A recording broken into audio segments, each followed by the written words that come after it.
Welcome to Impact, where immigrants and Americans discuss America today. I'm your host, Pamela Anchang. On today's show, we will examine what it is to be Black, male, and immigrant in America. This is a very serious topic, and so I have some very compelling guests. Haitian-born actor and model Jimmy Jean-Louis, film producer, designer, and entrepreneur Neko Sparks, my son, Preston Bang Anchang, an incoming freshman at Cal State Dominguez Hills University, and Mr. Charles Chuck Moore, owner and senior consultant for Moore Educational Services. Please sit tight and let's have the talk. So welcome to the show, everyone. Neko, glad to have you and it's a pleasure. Thanks for having me. Mr. Anchang Preston, are you happy to be here today? I am. Yeah, you know, this show is really based on the conversations that you and I have had, and I'm hoping that what you will say today will help somebody out there, or at least draw attention to especially immigrant parents. And Jimmy, thank you for honoring us with your presence on the show today. Pleasure. Yes. Today's show is really the talk. Like I said, it is the talk about what it means to be Black, male, and immigrant. You are not all immigrants. This country was founded by immigrants. However, you know, it's a culture where your race does determine your outcome. Strangely, very interesting. So I was just thinking about Ava DuVernay's miniseries, When They See Us. How many of you have, Neko, have you seen that series or have you heard about it? I'm sure yes. You've seen it, all 4 episodes? Very powerful. Oh my gosh. You know I've seen it. I know you've seen it, Preston, so I'm not going to ask you. Jimmy, have you seen it? No, I haven't seen it, but I know all about it because Yes. I was with Ava last year when she was prepping it, Okay. and there was a slight possibility that I was part of it, but I was doing something else somewhere else. Oh my, so we could have had you as one of the actors on this episode today. That would have been amazing.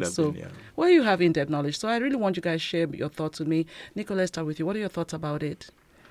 I think it was necessary. It opened a lot of eyes to the situation, who was involved with it, and how it still has an effect on us today. Right. You know, so I commend Netflix for, you know, being ballsy enough to do a documentary like this because the powers to be didn't want it to happen. Yeah, and for obvious reasons. Oh, of course. Yeah. Preston, tell me, share your thoughts. Well, you know, like the story of the Central Park 5 was like a story that really just tells it all for being a minority within America, because a lot of times when they see Black people, Latino people, the first thought is usually thug, illegal, gangster, you know, violent, you know. So it has really showed that as long as you look a certain way, people without even knowing you will judge you just based off your appearance. Right. And when they see us really did a good job of just depicting that struggle. Yeah. Because, you know, they had the documentary from back in it, like, well, during the 2000s, I think, about the Central Park 5. And that one was good to, like, just tell you the story, kind of. And then, like, but having it be like a series, like a show, like just show, like really depict it, so you can see, like, no matter who like you a drama, are, right? you know, no matter who you are, when you watch it, you see how everything proceeds, how everything goes, and you know, like, dang, it's like that's really what happened. You know, there's no denying that, like, because now you've seen, Right. you know. So I think it was very necessary. Like Neko said, it's a very ballsy move from Netflix to do this, because a lot of times stories like that, they get kind of squashed, just hidden. You never hear about them again when they happen. I always say, like, in school, we learn about so many parts. I was in AP government. We were learning about the rights you have when a policeman pulls you over, or, you know, your the Miranda rights. You know, you're learning about these things, and they're trying to tell you, like, oh yeah, you don't have to say this. You should wait for your attorney and all that stuff, right? Not once did my teacher bring up the Central Park 5. Right. That's a great example. It's not, the reason being is because it's not inside the books. It's not in your government books. It's not in your history books. It's nowhere to be seen. The only way you're finding out about the Central Park 5 is if you do the research yourself and you find it out. So it's just really great that Netflix does this, because Netflix is a platform that puts things on such a map. So it really allowed everybody to see that story and learn from it. Okay, that's wonderful. I think you've heard what the two have said. I really want to hear your thoughts because you had an inside approach.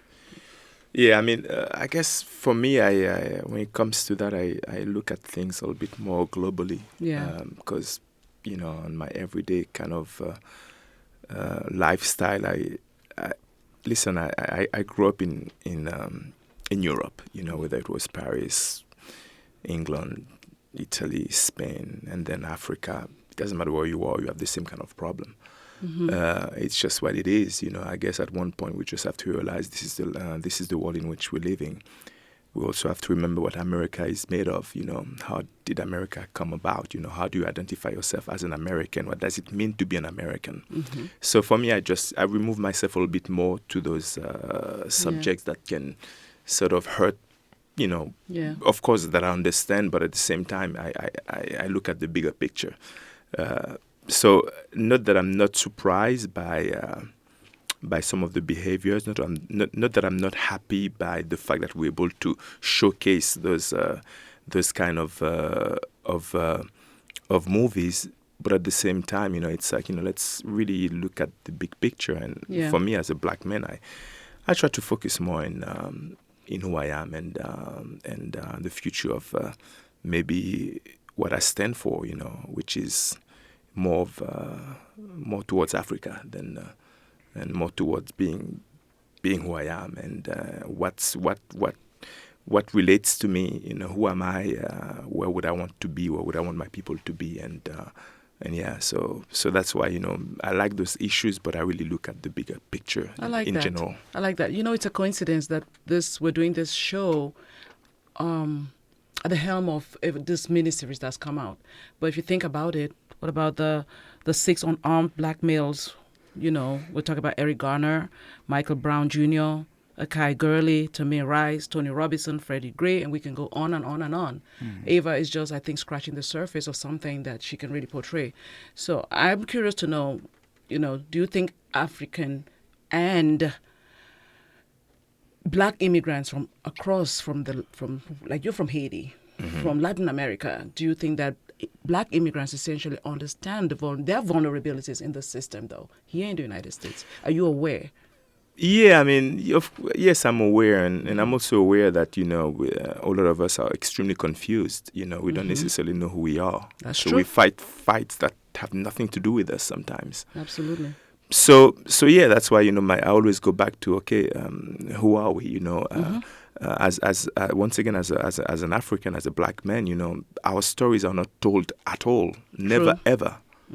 We don't know who the heroes are. We don't know who the people who created revolutions are. I mean, a simple example, I did a movie called Toussaint L'Ouverture, Hey, if this is your first time visiting Team TV channel, make sure you hit the subscribe button here below and ring the notification bell so you will be notified when we post new content. Which is a great hero who gave Haiti its independence. He's probably one of the best leaders that the world has ever had. He was the example that Mandela followed. He was the example that Marcus Garvey, that Martin Luther King followed. Yes.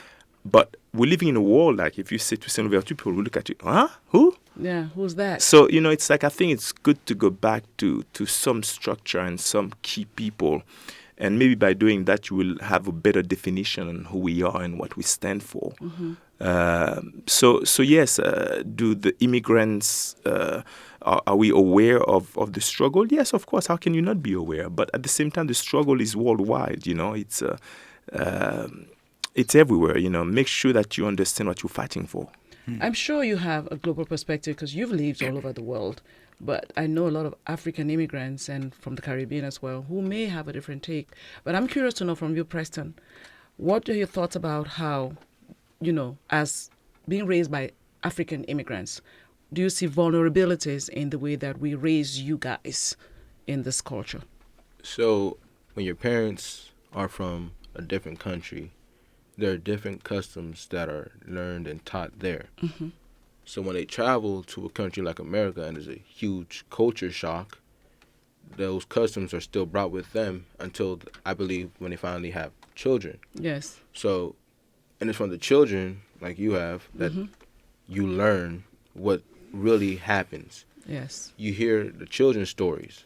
You know, like I told you the other day that I saw a video of a black man. It was a comedy. I found out it was a comedy video, but it was really realistic to me. It really spoke to me because what happened was he was walking and he saw two girls in front of him who weren't black, obviously. I think they were supposed to be like Latina, maybe white, you know. But he sees them walking and he's asking, why they keep walking faster, looking back at me, you know? And when I saw it, I was like, man, that's been happening to me since I was in middle school. Like 7th grade, walking with my backpack, socks up to my knees, you know, Fila shoes, just a goofy looking kid. I'm walking, I see two white girls in front of me. They look back at me. They start walking fast. They start, you know. There's been times I even have one time when they started running. It was the weirdest thing to me. I was like, man, what is going on through their heads that's making them think of me in this light? You know, like it makes no sense to me. Like it's like someone's lying on you, and you don't understand it. So, obviously, when your parents grow up where everybody looks the same, so you don't have that type of judgment being passed down upon you. Right. They don't understand. Like you guys don't see it. You know, they come home. They're like, "Are you, like really? Like is that really what's happening?" Because it's never happened. You know, you growing up. You know, like you mom, you growing up in Cameroon. Yeah. Everybody there is black. Looks the same. I deal with other issues, and it's so You funny know? because I always say, I wouldn't know when someone was racist towards me because truly that's not my cultural experience. Neko, so I guess the question is, what do they see when they see us? Like Eva put the title. I thought that title was so apt in the situation. What do you think they see based on your experience as a full-fledged African American? What's your experience, and how would that? Maybe we ought to pay attention. Let's have this talk. Yeah, I mean, it's obvious that there's a stigma out there for any individual that's different, whether you're Hispanic, whether you're African American, what have you. There's a certain stigma that's attached to you. And unfortunately for African Americans, there's this stigma that we're violent, that we're predators, that we're all criminals, that we're all great at sports, you know, on and on and on. Yeah. And for me, being American, you know, this was from when I realized this from a very young age. And Did anybody tell you about it, or you just knew? well, I didn't have, in my younger years, I didn't have a lot of positive male role models. My father died when I was very young, so I looked to my mother and my grandmother for strength. So the way they interacted, with white people and the way they carried themselves, it was something that I mimicked. So How were they behaving toward the white people? they were proud women. Okay. They held their heads up high. My mother, she finished high school. My grandmother, she didn't finish high school.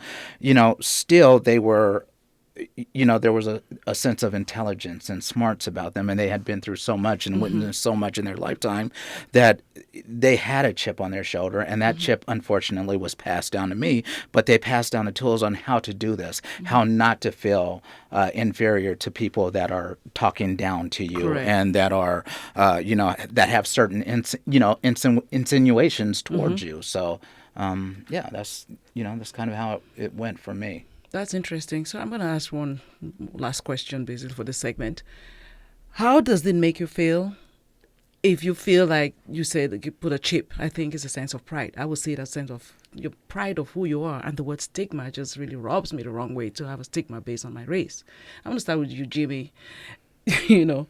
How do you think this would affect our children mentally, psychologically, if they have to constantly worry about being a chameleon and adjusting to whatever environment, whereas other races don't have to? How does it affect them? Yes, or how do you think it would affect your child, or does it affect you in any my way? childhood?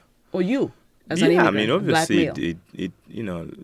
as I said, I grew up in places where there was probably more racism than I find here in America. I grew up in in Europe mainly, and I also found it a little bit in Africa, in South Africa.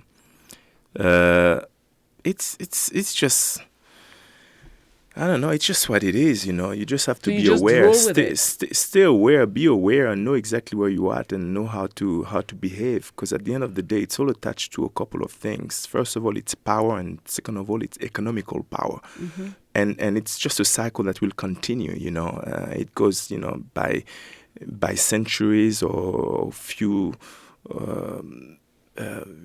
Right now, we are in a position where we're being abused. That we know, we know that. So understand where you stand and do your best to elevate. Rise up. You have to be the best in whatever you do, and unfortunately, yes, we do have a few elements that become the best. And when you become the best, then the color doesn't exist anymore. So that's why, it's not, it is a race thing, but, I think it's all linked up with power. And that's why I always draw back the energy into, if you're going to empower anything, just empower the continent of Africa. Because if you can empower that, then you can regain the strength. You've said it, and we're going to have to continue the conversation in the next segment. But thank you for sharing, and we will now move into another segment. This is Impact with Pamela Anchang on Pacifica Radio, KPFK 90.7 FM. Thanks for watching today's video. For more Team TV videos about immigrant lifestyles, click on the subscribe button here below and ring the notification bell so you will be notified when we upload new content. We upload new content every single week. See you next time on Team TV.